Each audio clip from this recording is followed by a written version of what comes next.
everyone, it's Lauren again. This time I'm going to go through one of our Sensology sessions. So similar to the sensory story, a lot of the resources are interchangeable between the two. So if you've got all of the things from Monday's session, then that will work really well. And rather than it being based, each items grouped on different types of weather, this time they are grouped relating to the different senses. So first up, we will need a mirror. We sing the hello song to everybody to start off with. It doesn't have to be a handheld one. If you've got, maybe you could put the camera on your phone and put that in reverse so that the child can see themselves. That's the main thing. Okay, next up we do I have a body. For this we just need our hands. We do some different movements on the pupil's body. Next is eyes to see. So we want some visually stimulating items. It can be anything. Don't worry about it being related to the weather. It can be anything that you've got around the house. So it might be a colourful toy or some fairy lights or a bright light. We want 2 items if possible. So I'm going to use the torch from our sensory story and also an umbrella. Okay, but it's completely up to you what you want to choose. But whatever resources you have, the whole concept of the session is still the same and we're looking for the same things. Next is ears to hear, so I'm going to use a little raincoat and my pan and spoon. Again, 2 different options for that one is great. Next is nose to smell, so I've got my citrus shower gel from last session and also a scented candle. Okay, 2 options again for that one if you can. Skin to touch, I'm going to use the shaving foam, getting messy again. I'm going to use the leaves as well, the different texture.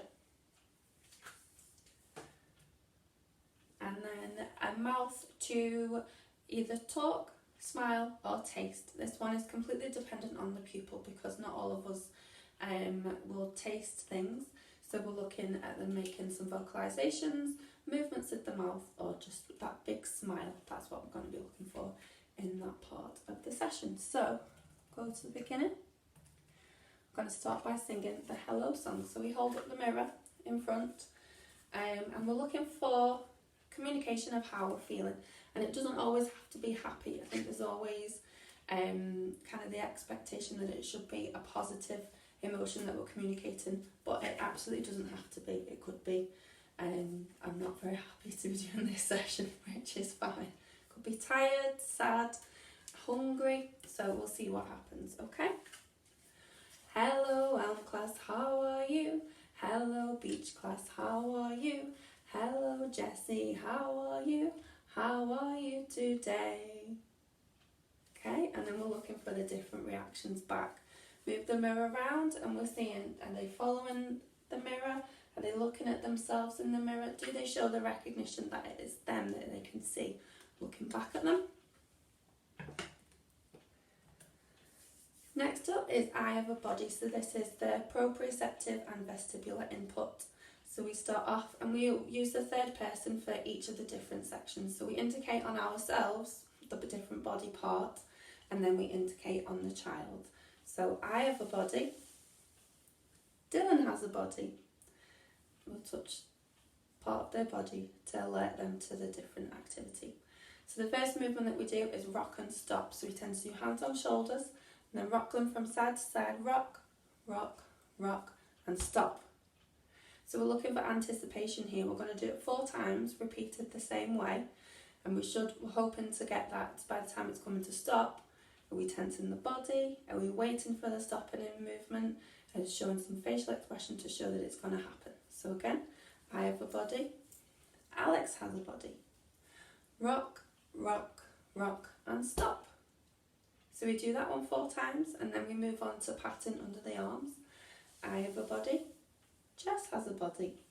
Pat, pat, pat and stop.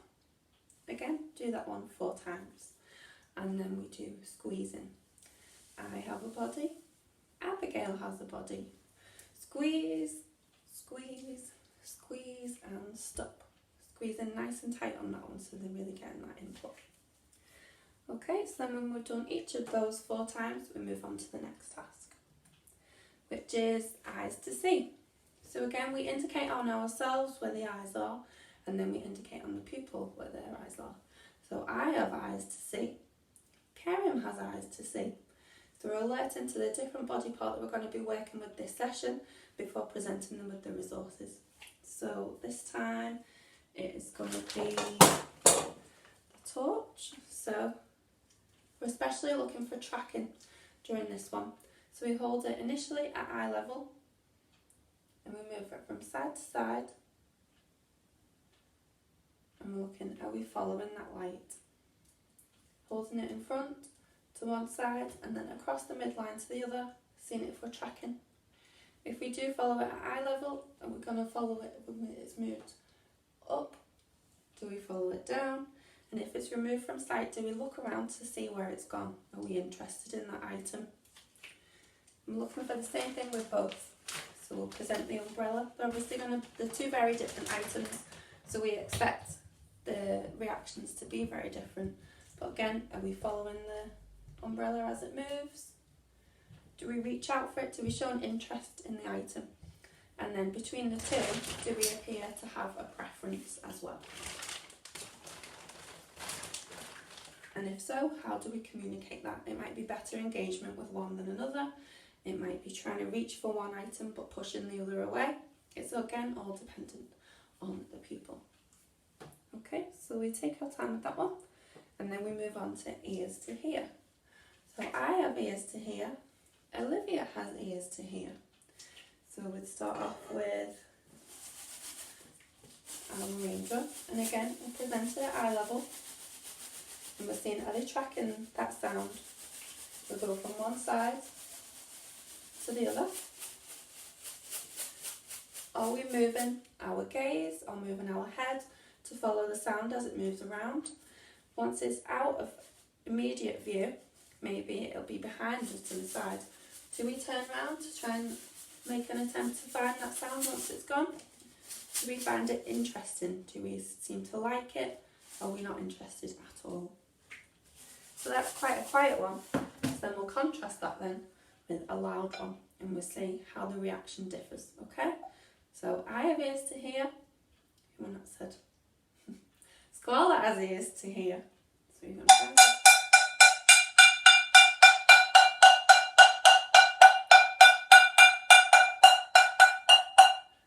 Move it from side to side.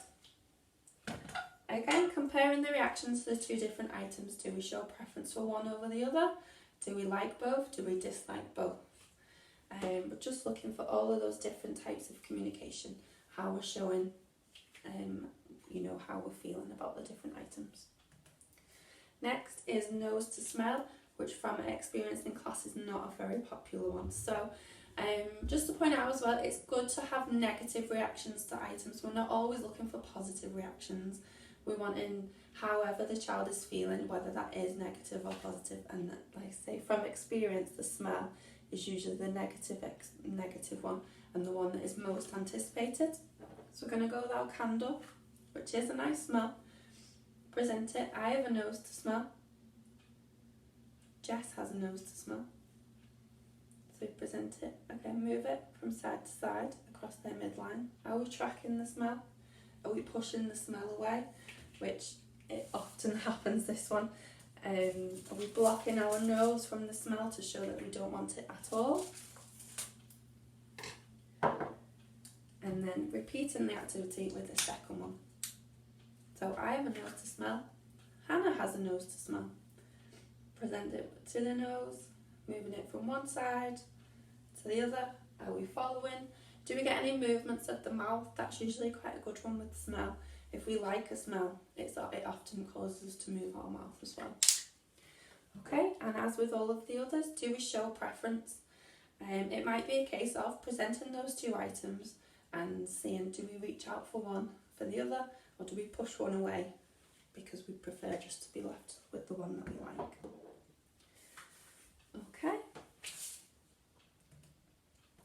Next up is skin to touch. So I have skin to touch. Jack has skin to touch, and we're going to go for shaving foam. So again, we could put some directly into the hand or on a tray if we've got one of those. Just have a feel. It doesn't have to be on the hands, we can try on the feet or maybe on the skin on the arm, and seeing how we react to that particular texture. And then once we're done with that one, we'll go again for a second, come for the leaves. Again, quite contrasting textures, so that we hopefully get those different reactions. Hive skin to touch, Jessa skin to touch. So having a feel, might need some hand over hand support to explore the texture of the back. Do we pull our hand away when that happens? Can you feel that movement to pull back from the different textures?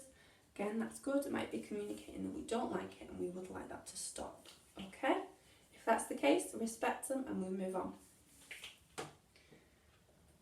And finally, I have a mouth too. So this will depend, as I said earlier, on the pupil.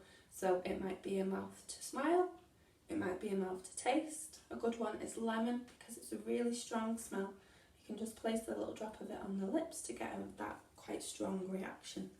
And also to talk, so if you can make that vocalization.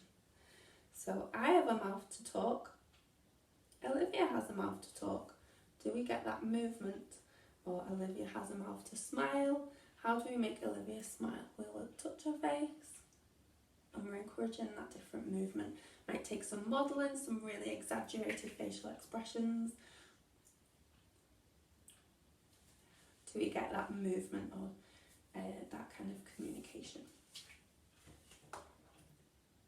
Okay, so that was a quick run through of Sensology. Again, just a whistle-stop tour really. You can spend as long or as little time on each section as you like. Again, it should be really child-led, so if you find that they're not engaging with any of the resources, then maybe this time we've just chosen the wrong ones. And we repeat this activity with the same resources week after week for each half term, so that we can then begin to anticipate what we're going to be presented with. We're looking for consistent reactions and seeing if we can show recognition of the ones that we're presented with as well. So we do it today and then repeat again next week, and we're looking for similarities or differences between the two sessions when it's presented in the very same way. Okay, any questions, let me know.